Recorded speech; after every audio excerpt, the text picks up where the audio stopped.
ආයිබෝවන් අද අපි කතා කරන්නේ ලංකාවේ ව්‍යවසායකත්ව ක්ෂේත්‍රයේ ටිකක් වෙනස් විදිහට හිතපු තරුණියක් ගැන. යානිකා අමරසේකර. ඔව් එයාගේ කතාව ඇත්තටම හරිම ආකර්ශනීයයි. නේද?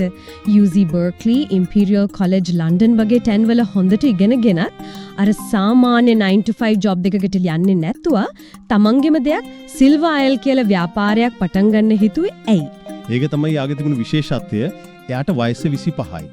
දේශපාලන ආර්ථික විද්‍යාව ජනසන්නිවේදනය වගේ දේවල් කරලා පස්සේ ව්‍යවසායකත්වයේ ගැනම ශාස්ත්‍රපති උපාධියක් අරගෙන තියෙනවා. ඉතින් යාට මුලින්දම අදහසක් තිබිලද තියෙන්නේ මංගෙම දෙයක් කරන්න? ඔව් ඔව්. එයා තේරුම් අරන් තියෙනවා අර ආයතනික රාමුව එයාට ගැලපෙන්නේ නෑ කියලා. එයාට ඕන වෙලා තියෙන්නේ එයාගේම දෙයක් ගොඩනගන්න. ලංකාවට ඇවිත් වැලිබැල් 1 එකේ ධම්මික පෙරේරා යටතේ පොඩි කාලයක් වැඩ කරද්දි තමයි මේ අදහස එන්නේ. සිල්වා අයල්. මොකද්ද ඒ අදහසට මුල? වෙළඳපොලේ ඇත්තටම මොකක් හරි අඩුපාඩුවක් යා දැක්කද? ඔව් පැහැදිලිවම යානික දකින්නවා අර මංගල උත්සවවලදී දැන් යුවලවලට සමහර වෙලාවට ඕන නැති තෑගි හම්බ වෙනවා. ඔව් ඔව් ඒක නම් ඇත්ත. එහෙම නැත්නම් එකම ජාතියේ තෑගි ගොඩ ගහනවා. යා උදාහරණයක් විදිහට කියනවා යාගේම දෙමව්පියන්ට තේ කට්ටල 10ක් විතර ලැබුණා කියලා. තේ කට්ටල 10ක්. ඒකම පේනවා නේද ප්‍රශ්නයක් තියෙනවා කියලා. අනිකතර අර තෑග්ගක් තෝරන කෙනාටත් ඒක ටිකක් කරදරයක් වෙන්න ඇති. හරියටම. මොකද්ද දෙන්නේ අරයට ඒක ඕනේද දන්නෙත් නැහැ. වගේ ප්‍රශ්න. ඉතින් මේ දෙකටම විසඳුමක් විදිහට තමයි යාළ මේ ඔන්ලයින් වෙඩින් ගිෆ්ට් රෙජිස්ට්‍රි එකක්. ඒ කියන්නේ ඔන්ලයින් මංගල තෑගි ලේඛනයක් හදන්නේ. හරි. ඒකට ඒක වැඩ කරන්නේ කොහොමද?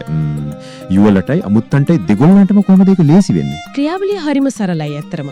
යුවල වෙබ්සයිට් එකේ යාළගේ ගිණුමක් හදනවා. ඊට පස්සේ අර කොළඹ තියෙන හොඳ කඩවල දැන් 40කටත් වැඩි පැරඩයිස් රෝඩ්ස්, මෙග්, ගන්ධාර වගේ. ඔව් ඔව්. ඒ වගේ තැන්වල තියෙන බඩු 2500කටත් වැඩියෙන් ලිස්ට් එකක් තියෙනවා. ඒකේ යාළට කැමති අවශ්‍ය දේවල් තෝරලා යාළගේ රෙජිස්ට්‍රි එකට ඒ කියන්නේ ලේඛනයට දාගන්නවා. ඊට පස්සේ ලේඛනේ යාළගේ අමුත්තන් එක්ක ෂෙයා කරනවා.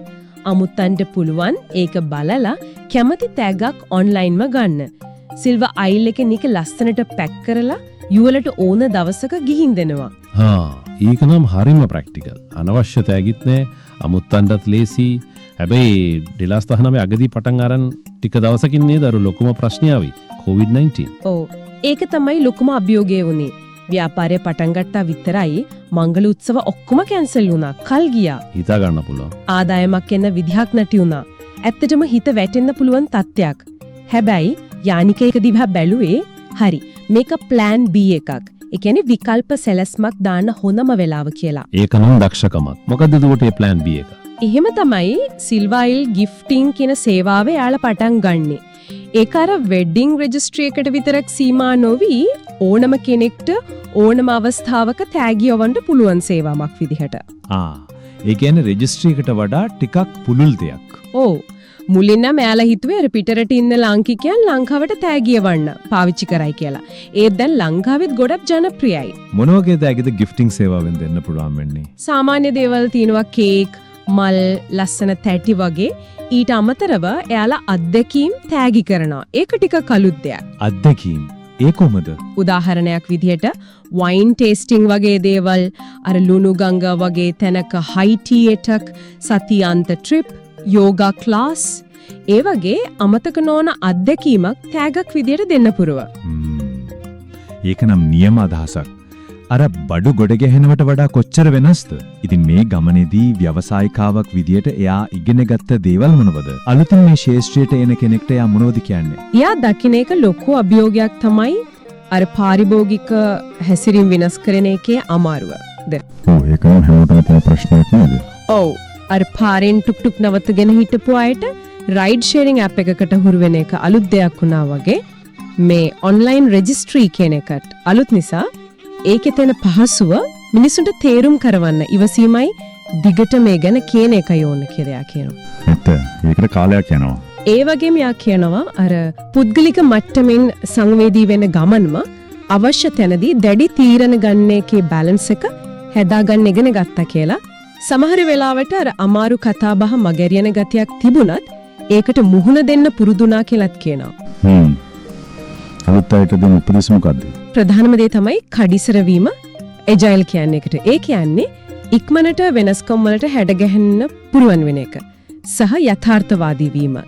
කොවිඩ් වගේ දෙයක් ආවම ව්‍යාපාරය කොහොමද පවත්වා ගන්නේ? ආයෙත් නැගිටින්න කොච්චර කල් යයිද වගේ දේවල් ගැන ඇත්ත තත්ත්වයේ තීරුම් මලම් වැඩ කරන්න ඕන. හරි. වෙනසට බය නොවි ඉක්මන් තීරණ ගන්න එක අර පොඩියට පටන් ගන්න ව්‍යාපාර වලට තියෙන වාසියක් කියලාත් එයා කියනවා. අර ගිෆ්ටිං සේවාව පටන් ගත්තෙත් ඒ කඩිසරකම. ඒ කියන්නේ එජයිල් මයින්ඩ්සෙට් එක නිසා. එතකොට අනාගතේ සිල්වර් එසයිල් එක කොතනට යයි කියලා දෙයා හිතන්නේ. මමංගල ශාස්ත්‍රය ගැන යාට මොකද හිතෙන්නේ? ඉලක්කය තමයි තව අවුරුදු 5කින් වගේ සිල්වර් එසයිල් කලාපීයව විශේෂයෙන් ඉන්දියාව, අග්නිදිග ආසියාව වගේ පැතිවලට ව්‍යාප්ත කරන එක. මංගල ශාස්ත්‍රය ගැන එයා කියන්නේ අර කොවිඩ් එක ආපු සීමා නිසා දැන් මිනිස්සු කුඩා කිට්ටු උත්සවවලට ටිකක් වැඩිපුර නැඹුරු වෙලා තියෙනවා කියලා. ගොඩක් අය ඇත්තටම කැමති වුණත් අර සමාජ පීඩනය නිසා තමයි ලොකු උත්සව ගත්තේ. දැන් අර කුඩා උත්සව සාමාන්‍ය දෙයක් වෙලා.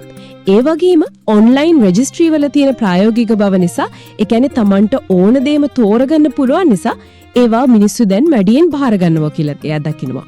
එහෙමනම් යානිකා අමරසේකරගේ මේ කතාවෙන් අපිට ගන්න පුළුවන් ප්‍රධානම දේවල් තමයි එකක් වෙළඳ පොලේ තියෙන ඒත් කවුරුත් හරියට අල්ලගෙන නැති අවශ්‍යතා හඳුනා ගැනීමේ හැකියාව. අනික තමයි අර අනපේක්ෂිත දේවල් එද්දි නම්මශීලීව ඉක්මනට ක්‍රියාත්මක වීමේ වැදගත්කම. නේද? අර එජයිල් කියන එක. හරියටම ඒ වගේම අලුත් දෙයකට මිනිස්සු හුරු කරවන්න තියෙන අභියෝගයත් එක්ක ඉවසීමෙන් වැඩ කිරීමේ වැදගත්කම. ඕ ඉතින් අවසාන වශයෙන් අපිට හිතන්න දෙයක් ඉතුරු වෙනවා.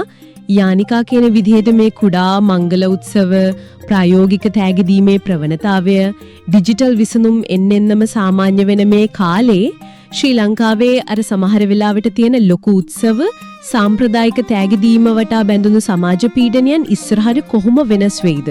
ඒක අත්තටම හිතන්න වටින ප්‍රශ්නයක්. කාලයත් එක්ක මේ වෙනස කොයි පැත්තට යයිද කියලා බලමු.